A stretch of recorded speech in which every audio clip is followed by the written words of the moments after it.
Nou, hartlike goeiemôre vriende, ons groet u in die wonderlike naam van ons verheerse Heiland Jesus Christus. Ons is die Here innig dankbaar dat ons weer kan saam wees so rondom sy woord, en die gebed van my hart is dat die Here vir ons ryklik sal saamsteun. Nie net vir my wat die oordenking moet hanteer nie, maar ook vir u wat daarna luister, dat die Here vir ons beide sal genade gee, van my om die woord oor te dra, vir u om te luister, sodat ons dan ook hom meer welbehaaglik kan wees. Ek wil u groet met die woorde van Openbaring 19 vers 7, en daar staan: laat ons bly wees en ons verheug en aan hom die heerlikheid gee, want die bruilof van die lam het gekom en sy vrou het haar gereed gemaak. Dit is so pragtig as 'n mens dink aan 'n huweliksbevestiging, hierdie huwelikseremonie waar die bruid haarself so mooi maak vir haar bruidegom. Ag, 'n mens kan dink aan jou eie huweliksdag, die dag toe jy jou vrou gesien het, soos daar by die gang afgestap gekom het, en hoe 'n mens die opgewondenheid in jou hart beleef het. En die Bybel sê ons as kinders van die Here moet ons geestelik gereed maak om ons hemelse bruidegom te ontmoet. En hoe doen ons dit? Eerste plek, seker maak ons is weergebore, uit genade, deur geloof, op grond van die soenverdienste van Jesus aan die kruis. En dan, die lewe wat volg is 'n lewe van toewyding, 'n lewe van heiligheid, 'n lewe waar ons die sonde en die laste aflê wat ons so maklik omring, en met volharding die wedloop loop wat voor ons lê, die oë gefestig op Jesus. En wat 'n wonderlike dag en uur en oomblik gaan dit net nie wees, wanneer ons die Here in sy heerlikheid sien en uit sy mond sal hoor: mooi so, goeie en getroue dienskneg. Die gebed van my hart is dat die Here ons so gereed sal vind, vriende, en dat ons ook dan hierdie mooi so by hom sal ontvang. Nou, vanmôre gaan ons bietjie aangaan met ons reeks aktuele boodskappe. U sal sien, vanmôre se tema handel oor het Jesus vir ons siekte aan die kruis gesterf. Nou praat ons van liggaamlike siekte. Dit kan wees dat ons miskien 'n oog verloor het, of miskien 'n arm verloor het, of miskien 'n been verloor het, of miskien kanker onderlede het, of griep of verkoue, of een of ander siekte wat ons onderlede het. Het die Here aan die kruis gesterwe, sodat ons deur sy wonde genesing van ons liggaamlike siekte kan ontvang. Nou, daar is baie kampvegters wat vir ons sê, ja, die Here het aan die kruis gesterf, en hulle gebruik sekere verse waarby ons gaan stilstaan vanmôre. En dan is daar die groot gros, kom ons praat, die protestante, die gereformeerdes, wat van die tyd van die Here Jesus, dwars deur die eeue, in die tyd van die hervormers, Martin Luther, Johannes Calvin, dwars deur die kerkgeskiedenis tot vandag, geglo het dat die Here aan die kruis gesterf het vir ons sonde en nie vir ons siekte nie. En kom ons kyk gou wat sê die woord van die Here vir ons. Nou vriende, ek wil begin deur vir u te sê dat die Here vir ons in Filippense 4 vers 6 sê dat ons alles deur gebed en smeking met danksegginge aan die Here bekend kan maak in gebed. As daar siekte is, kan ons vir die Here vra: Here, asseblief, as dit u wil is, genees vir ons. Jesus self het vir ons geleer in die Onse Vader gebed, ons moet bid: Here, laat nie my wil nie, maar u wil geskied. In die tuin van Getsemane was sy bede dieselfde: Vader, nie my wil nie, maar u wil geskied. So ons mag en ons kan, en ons het die voorreg om vir ons hemelse Vader te vra om ons gesond te maak. Maar vriende, die kans is baie min dat die Here vir ons genesing gaan skenk. En u kan miskien vir my vra, nou, hoekom sê jy so? Ek gaan u begelei uit die woord, en dan gaan ek vir u so 'n bietjie 'n paar Bybelse gedagtes noem, en u kan bietjie daaroor dink, en dan sal ons by die slotsom uitkom: het Jesus aan die kruis gesterf vir ons siekte?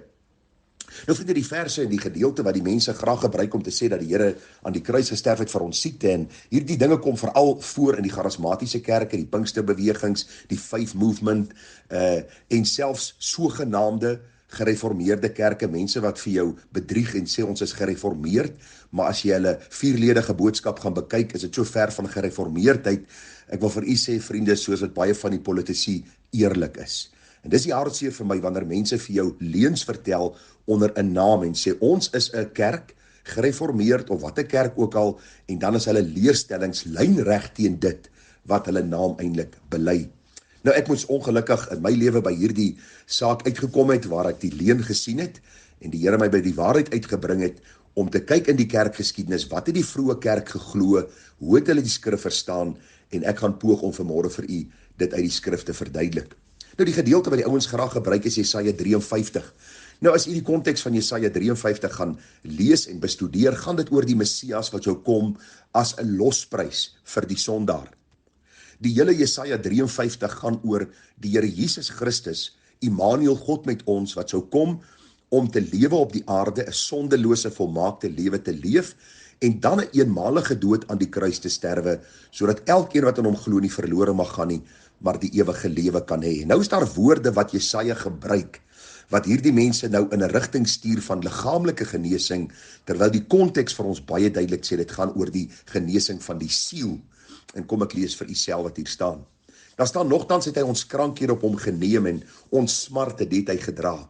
Maar ons het hom gehou vir een wat geplaag, deur God geslaan en verdruk was. Met ander woorde, God het sy toorn oor Christus uitgestort, as gevolg van die sonde van die mens, sodat ons deur Jesus se verlossing dan ook, of deur Jesus se soendood verlos kan word van ons sonde. Vers 5 sê, maar hy is terwille van ons oortredinge deurboor, en terwille van ons ongeregtighede is hy verbrysel. Die straf wat vir ons die vrede aanbring was op hom, en deur sy wonde het daar vir ons genesing gekom. Nou vriende, deur die eeue het al die eerlike Bybelverklaarders vir ons baie duidelik uit die konteks gewys, dat hierdie gaan oor die siele toestand wat ook vergelyk word met wat siekte doen aan 'n mens se liggaam. So siekte 'n mens se liggaam infekteer, jou hele lewe eintlik omverwerp. So kom sonde ook in die sielewese en dit vernietig ons lewe en dit het 'n uitvloeisel in ons liggame. En nou sê die Bybel vir ons baie duidelik dat die Here het kom sterf aan die kruis sodat ons van ons sonde vry kan kom. Luister, daar is mense wat gesond sterwe, maar hulle sal eendag in God se hel beland, want hulle ken nog nie die Here Jesus Christus wat vir hulle sonde aan die kruis gesterf het nie. En dan is daar mense, vriende, wat sieklik sal doodgaan, maar hulle ken die Here Jesus as saligmaker en deur sy wonde het daar vir hulle genesing gekom vir hulle siele en hulle sal in die hemel wees. Nou wat baie interessant is dat hierdie voorstanders van dat Jesus aan die kruis gesterf het en aan die kruis ons siekte gedra het, baie sukkel om vir ons te verduidelik wat eintlik in die Nuwe Testament aan die gang gaan. Kom ek verduidelik gou vir u wat daar in die Nuwe Testament gebeur. Ons lees dat die Here Jesus gebore is uit die Magd Maria. Die Here Jesus het op aarde gelewe en hy begin sy openbare bediening. As jy die Bybel bestudeer vir so ongeveer 3,5 jaar, het Jesus sy openbare bediening begin en dan afgehandel en aan die kruis gaan sterwe. Nou lees ons dat die Here Jesus geweldig baie genesings laat plaasvind het tydens sy aardse bediening. Die Bybel sê vir ons, en ek lees vir u, Matteus 4 vers 24, daar staan, en die gerig aangaande hom, dis aangaande Jesus is versprei oor die hele Sirië, en hulle het na hom gebring, almal wat ongesteld was, wat gekwel was deur allerhande siektes en pyne, en wat van die duiwel besete was, en die maansiekes en verlamdes, en hy het hulle gesond gemaak. Op ander plekke lees ons, hy het hulle almal gesond gemaak. Daar was geen siekte, daar was geen een of ander defek wat vir die Here te groot was om gesond te maak nie. Hy het met 'n woord die blinde laat sien, vriende die dowes laat hoor, die man met die verdorde hand genees, die vrou wat aan bloedvloeiing gely het, die dogtertjie van Jairus opgewek. En die vraag is, het die Here vir ons hierdie bediening oorgedra, dat ons as kinders van die Here vandag nou die roeping en die werk en die taak het om mense te salf sodat hulle gesond kan word en dan op grond van die soenverdienste van Jesus aan die kruis, dan te sê, luister, omdat hy gesterf het, is daar vir ons genesing. Ek dink nie so nie, vriende. Ek dink die Bybel is baie duidelik daaroor dat Jesus se aardse bediening 'n unieke bediening was. Hy was immers God wat mens kom word het. Daarom het selfs die bose magte aan hom onderwerp. Daarom kon hy blindes laat sien, dowes laat hoor, dooies opgewek het, die see stil gemaak het. Ons kan dit nie doen nie. Ons het nie die taak nie. Ons het nie die opdrag gekry nie. Ons het nie daar die roeping nie. Ons kan nie 'n vers buite verband vat en sê ons salf mense en deur sy wondes daar genesing nie. Dis 'n absolute leuen. Want hoor nou, terwyl Jesus op aarde was, voor sy sterwe aan die kruis, was daar massas genesing gewees. Die hele omgewing waar Jesus bedien het, was onherroepelik verander gewees deur Jesus se aardse bediening. Nou lees ons hy sterwe, hy staan op, hy vaar op na die hemel, en nou is dit die geboorte van die Nuwe Testamentiese kerk met die uitstorting van die Heilige Gees. In Handelinge lees ons so van 'n paar genesings wat plaasvind, en dan sien ons, begin hierdie genesings afblad.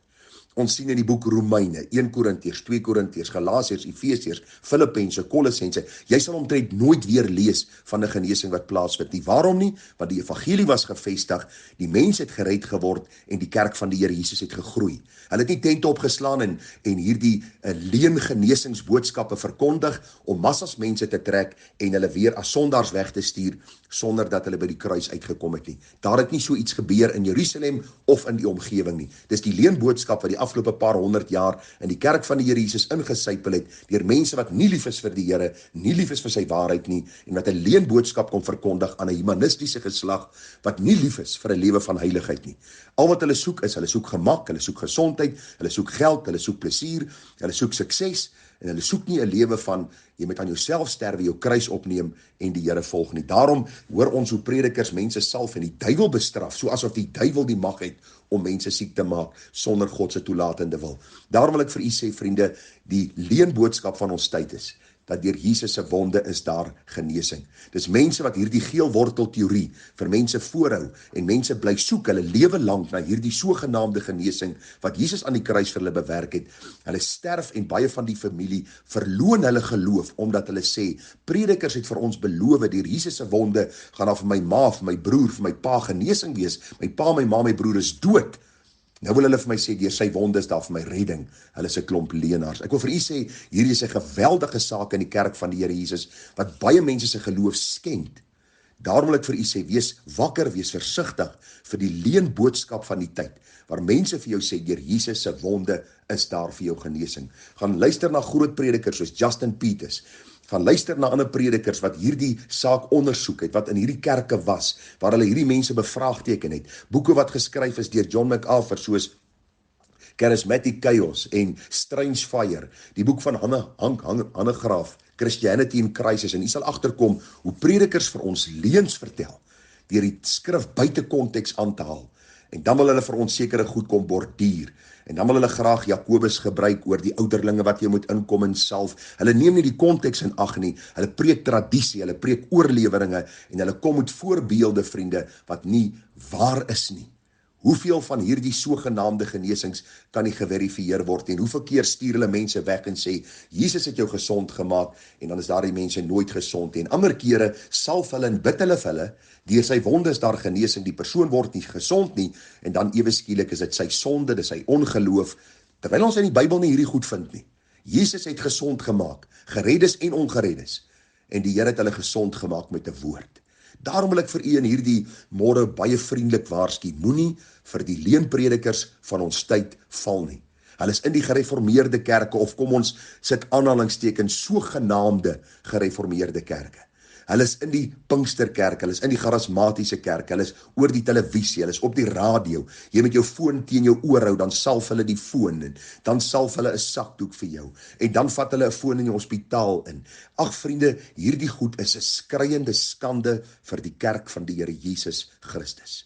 Jesus het aan die kruis gesterf, sodat ek en jy van ons sonde vry kan kom. Dat ons nie eendag in die hel sal beland vir ons eie sonde en daar vir ewigheid lang 'n boete moet doen nie.